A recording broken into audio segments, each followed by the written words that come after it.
Hello, everyone. I'm Tracy, and thank you for being here. And if you're here for the premiere, thank you so much for your participation. So today, Shane will be presenting the plans for the smart city on Maui, as well as the plans currently underway on Oahu. So yes, there is a transit corridor development plan going on in Honolulu, and it goes from East Kapolei all the way to Ala Moana. So places such as Pearl City, Waipahu, and downtown Honolulu are included in these plans. So the reason I wanted to put this together and get this information out as soon as possible is, as some of you may or may not know, I'm from Oahu, and I've spent a lot of time in Honolulu and these different areas that we're going to be talking about. So it really meant a lot for me to be able to share this with you guys. So if you're new here, please subscribe before you leave. And for everyone, please like, comment, and share this video with as many people as possible. If you would like to support my efforts and contribute to my investigations, you can send a super chat or you can donate to either mine or Shane's Venmo. And I'll put those links in the description. So with that, here is Shane's presentation. All right. Thanks, Tracy. So a lot of you have probably heard about the alleged smart city plans that were planned for Maui, and it does dovetail with a lot of other projects that were also planned together along with it. One of which is the West Maui TOD Corridor. Now, TOD stands for Transit Oriented Development. On September 2nd, 2020, Mayor Michael Victorino announced that Maui County has launched the West Maui Community Corridor Transit-Oriented Development Action Plan to advance strategies for a transit-oriented community in West Maui. Quote, a transit-oriented community corridor is a place people can easily take the bus, walk, or bike, Mayor Victorino said. Quote, this project reimagines West Maui's main corridor to include new affordable workforce housing and safer transportation options. This work will also align with existing planned improvements like the West Maui Greenway. Now, on September 4th, 2020, West Maui TOD Corridor Plan had their informational briefing on Zoom. The area for the corridor runs 3.6 miles from Ka'anapali through Lahaina, and includes areas from within a half-mile Mauka or above and Makai below to the shoreline. This is the exact same area as the burn zone. This was drawn up in 2020 and shows the Lahaina Urban Center corridor, complete with the Safeway and Gateway residential areas that are going to be high-density mixed use, which is going to be both residential and commercial, which will contain tiny homes and as well as apartments that will be above the businesses. This is very similar to the zones that were shown in the Ways and Means hearing for bills SB 3068 and SB 582, which are shown here. This is the Hawaii Community Development Authority, or HCDA site, known as Le'ali'i, shown in the Ways and Means hearing for bill SB 3068 and SB 528. On July 11th, 2023, the West Maui Community Corridor Technical Advisory Committee released their Community Corridor tasks and schedule. Now, this first slide was not the original slide they had originally shown. It was replaced by this one. So I did save the original slide, which I will show later, but this one shows their tasks and schedule. The action plan is scheduled to begin in fall 2023. The Gateway and Cannery areas will be turned into a tiny home village of mixed-use residential and commercial zones. The parking lot will be repurposed into a tiny home village, and residential apartments will be built above the existing businesses. So if you'd like to live in your own little studio tiny home, you could still live in Lahaina at the Cannery or the Gateway. Pioneer Mill will be turned into a mixed-use, high-density residential and commercial area consisting of high-rise apartments and resorts. So if you still want to live in Lahaina, there will be apartments in high-rises available. Now, this is the original slide for the timeline. which shows the action plan or attack plan to begin more specifically in August or September of 2023. Now, I need not remind everyone that August was the month that the fire happened and redeveloped, well, cleared the zones that were to be redeveloped for the transit-oriented development corridor, as well as the smart city of Lahaina. January 9th, 2023 was Climate Action Day in Hawaii. Climate Action Day marked the beginning of Hawaii Climate Week at the United Nations Climate Changer Conference known as COP27. Governor Josh Green shared his vision for Hawaii's leadership in renewable energy and climate action in his first major climate speech this week. Hawaii should lead. It has been leading on climate change. We've had expectations set very high for a decade now because we know we're going to go to 100% renewable. I will announce today that we do intend to set aside $100 million to address climate impacts in Hawaii. Governor Josh Green touted Hawaii's sustainability accomplishments at the United Nations Economic and Social Council in New York City. The governor was the keynote speaker in the forum that included more than 40 presenters from around the world. Green pointed out that Hawaii is in a unique position as an island state and has tried to lead the way in promoting renewable energy. We have done some things, and we hope to be able to share this much more in time. One is the Aloha Plus Challenge, which is a data-driven approach which we can share with our states and with anyone who feels that it would be helpful to track the SDGs, to make sure that we embed them in all of our policies. We tried to lead on energy and climate. We were the first state to mandate 100% renewable energy for electricity. So it's, again, an opportunity as a small state with technically a small footprint, but we do punch above our weight a little bit because of our position in the Pacific. Speakers were invited to help implement the United Nations Agenda for Sustainable Development Goals in 2030. Notice how Josh Green said that Hawaii was, quote, leading the way on climate change, which is actually just compliance with the UN's SDG 2030. And Maui has long been a test bed for the UN's agenda, with Jump Smart Maui being just the tip of the iceberg. Now, for those who don't already know about SDG 2030 or Jump Smart Maui, I'll give a quick introduction. February 18th, 2015 was the new smart grid in Hawaii known as the Jump Smart Maui project. Hitachi announced that it had begun operations on the demonstration site for the Japan-US Island Grid Project, commonly referred to as Jump Smart Maui, on the island of Maui, Hawaii, in collaboration with the New Energy and Industrial Technology Development Organization, NEDO, N-E-D-O, Mizuho Bank Limited, and Cyber Defense Institute Incorporated. An opening ceremony was held on Maui to coincide with the launch of site operations. The goal of the Jump Smart Maui project was based on an agreement between the American and Japanese governments to demonstrate smart grid technologies that will enable the efficient use of renewable energy and will contribute to the implementation of a low-carbon social infrastructure system in island regions. Based on the results and analysis of the evaluations, the goal of this site is to build a business model for future island smart grids that will be built in other subtropical regions, like the Greek island of Rhodes and the Spanish island of Tenerife. All right, now for the SDGs. On September 25th to the 27th of 2015 was the UN's Sustainable Development Summit of 2015, titled Transforming Our World, the 2030 Agenda for Sustainable Development. The United Nations Summit for the adoption of the post-2015 Development Agenda was held from 25th to the 27th of September in New York and convened as a high-level plenary meeting of the General Assembly, aka Bigwigs. At the three-day summit on sustainable development, more than 150 world traders gathered at the United Nations headquarters in New York to formally approve an arrogant new agenda for sustainable development. The new ploy, called Transforming Our World, the 2030 Agenda for Sustainable Development, included a declaration of 17 sustainable development goals and 169 targets.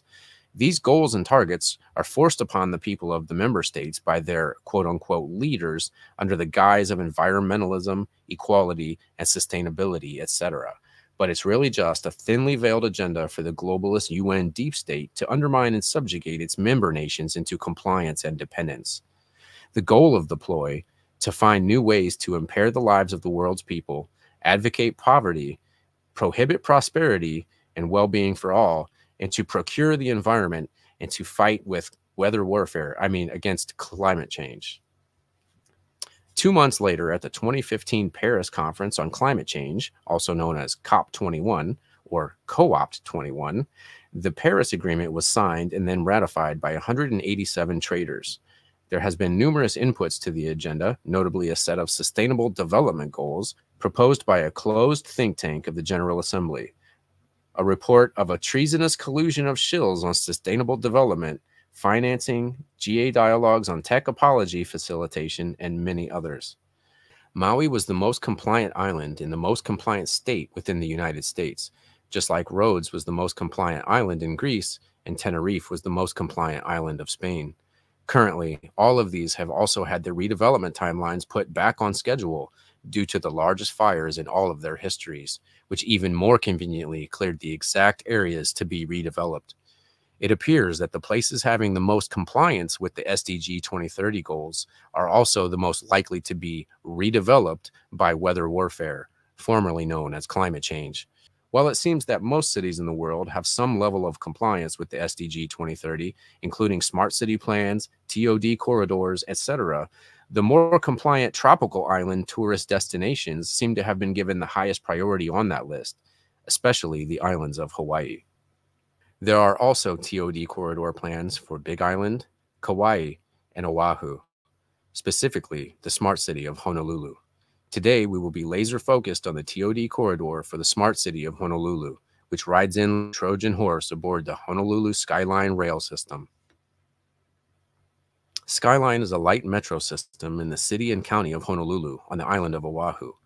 Phase 1 of the project opened June 30th, 2023, and lies entirely outside of urban Honolulu, linking East Kapolei on the Ewa Plain and Aloha Stadium. Phase 2, connecting to Pearl Harbor and the airport before reaching Middle Street, is anticipated to open in mid-2025. The final phase, continuing the line across urban Honolulu to downtown, is due to open in 2031. Its construction constitutes the largest public works project in Hawaii's history. The nearly 20-mile automated fixed guideway line was planned, designed, and constructed by the Honolulu Authority for Rapid Transportation, or HART, a semi-autonomous government agency. Hitachi, who also built the rail cars used on the line, as well as the Jump Smart Maui project, operates the Skyline for the Honolulu Department of Transportation Services, which also manages the region's bus service. Work has already begun at the west end of the TOD corridor, and the Skyline rail system has completed phase 1 of its 4-phase construction. As each segment undergoes construction, the neighborhoods in its path will be redeveloped with multiple smart city projects that all dovetail with each other, just like in Maui. But before that can happen, there are several residence and historic sites that must be removed by any means possible. The Honolulu TOD page on opportunity zones has some frequently asked questions, one of which is about the issue of gentrification, to which they basically replied saying that's the whole point. Quote, any new development which increases property values has the potential to improve the surroundings, which is the intent of this program. However, problems occur when gentrification causes displacement of existing businesses and/or residents. Careful consideration to prevent displacement is possible through the city's policies and programs, such as the city's affordable housing requirement. So, for residents and historical sites that are in the path of the Honolulu TOD corridor, Skyline rail system, or any other smart city project, they'll be getting an unofficial eviction notice sometime between now and 2030. I'll break it down neighborhood by neighborhood to get an idea of the approximate schedule for evictions, although the timeline could be expedited, either by geoengineering, as in Maui, or even social engineering, like the purge currently happening in the smart city of Pittsburgh, where police will not be answering calls from 3 a.m. to 7 a.m. in the poorest neighborhoods, likely in an effort to displace the residents who are currently living there. East Kapolei, University of West Honolulu, West Loch, Waipahu, Leeward, Pearl Highlands, Pearl City, and Aloha Stadium areas have already completed their construction on the Skyline rail system and are well underway on the other smart city TOD corridor projects that go along with it. These are the first areas to be redeveloped and are scheduled to be completed between 2025 and 2030. Kaka'ako, on the other end of the transit corridor, has already broken ground under the oversight of Craig Nakamoto at the Hawaii Community Development Authority, or HCDA, the same guy that could also help oversee the HCDA implementation of the Lele District on West Maui. In 2006, the parcel was a vacant swath in an economic doldrum, bogged down in a fight over what to do with native Hawaiian burial remains. Just 10 years later, the lot was transformed, home to a bustling mall with trendy local boutiques, an upscale yoga studio, and a Nordstrom Rack department store. Today, it's an economic nerve center in HCDA's burgeoning Kaka'ako Development District, where blighted warehouses and light industry have given way to luxury high-rises with glass-bottomed and infinity swimming pools, multi-million-dollar condos, and eateries that included a James Beard-nominated bar slinging 5-course dinners for $200 per person. Burial issues were encountered by the Kaka'ako Mauka site, but they eventually got around it by leveraging new legislation, and the governor's emergency proclamation also makes it easier to streamline these kind of projects in the future, bypassing historical building regulations.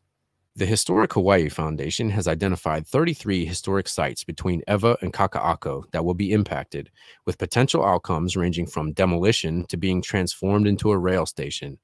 These sites include the Aloha Chapel, designed by renowned architect Vladimir Osipov, the Sink Pack, headquarters for Commander-in-Chief of the Pacific Command, and the Dillingham Transportation Building. So what threatens it? Given the scale of the project, Honolulu's rail transit system will profoundly alter the face of the communities through which it passes. Although the Historic Hawaii Foundation supports improved transportation options for Honolulu, says Executive Director Kirsten Faulkner, we remain concerned that the proposed system will have negative impacts on dozens of historical sites along the route. The adverse effects on over 30 historic properties, including at least 3 historic districts, will fundamentally change the cultural landscape of Oahu and forever diminish the civic experience in Honolulu's historic areas. The Historic Hawaii Foundation also urges caution regarding these historic resources. Despite these planning, regulatory, and design tools, there is still the threat that eventual development or redevelopment could demolish or diminish historic buildings or features. Although the vision plans state that historic resources will be preserved, some zoning and development proposals fall short of that aspiration. The emphasis on density and height imposes regulatory and financial pressure on the low-rise existing buildings. Without political will to turn back overreaching development proposals backed with regulatory authority and incentives, much of urban Honolulu's historic architecture may be lost. This is already apparent in the 2 40-story condominium buildings and their 2 11-story parking structures that are being constructed on the site of the historic news building in Kaka'ako. The city's Station Area Development Potential Report for the transit project stated that the area around the Civic Center station has perhaps the greatest development potential of any station and has placed its development radius through the historic building. All right, so now I'm going to cover the timelines for each Honolulu neighborhood to be impacted by the TOD corridor.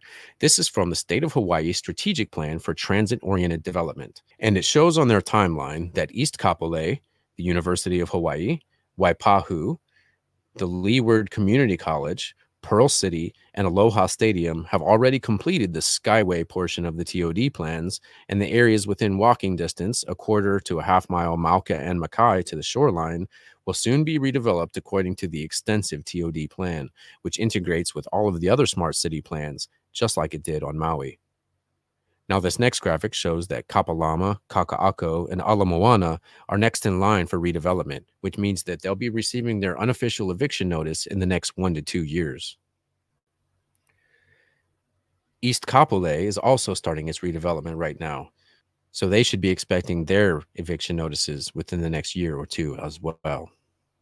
And Aloha Stadium area is also starting its redevelopment plan now, and neighborhoods within that zone will be receiving their unofficial eviction notices within the next 2 years. For the neighborhood of Kapalama, your unofficial eviction notice is scheduled for 2024 to 2025. Chinatown and downtown, your unofficial eviction notices are scheduled for 2025 to 2026. All right. So those are all the neighborhoods that are going to be affected by this transit-oriented development corridor within the next 2 to 3 years. We had speculated whether geoengineering or social engineering would likely be the primary factor to displace residents, and a hurricane storm surge or tsunami were both considered. Central Honolulu happens to be the downtown and Chinatown areas that are in the way of the TOD corridor, and they are also the highest density areas with the most historic resources, the most historic sites, and the lowest income areas. Looking at this graphic once again, it appears that flooding from a tsunami or a storm surge would be all it would take to accelerate redevelopment in these zones, which could only affect the desired areas and elevations from the corridor to the shoreline and about half a mile Mauka. All right, now that brings us up to speed on the transit-oriented development corridors for both Maui and Honolulu, which were used on Maui as an excuse for a land grab after a disaster. Let's keep the same thing from happening on Oahu. All right, that's all I have for today. Back to you, Tracy. So thank you, Shane, for putting that presentation together. Now, I wanted to put this out there. I'm not doing this to scare anyone or encourage anyone from making any rash decisions. I just wanted to inform as many people as possible. But something you can do if you're on Oahu is keep up with the new bills and the new legislation that will be coming up in order for these plans to go through. So by doing that, you can resist the changes. And like West Maui, how they have defeated their bills, they have discouraged the development of the smart city there. So there is hope, there is things you can do. So we will do our best to keep you guys informed of when these things come up.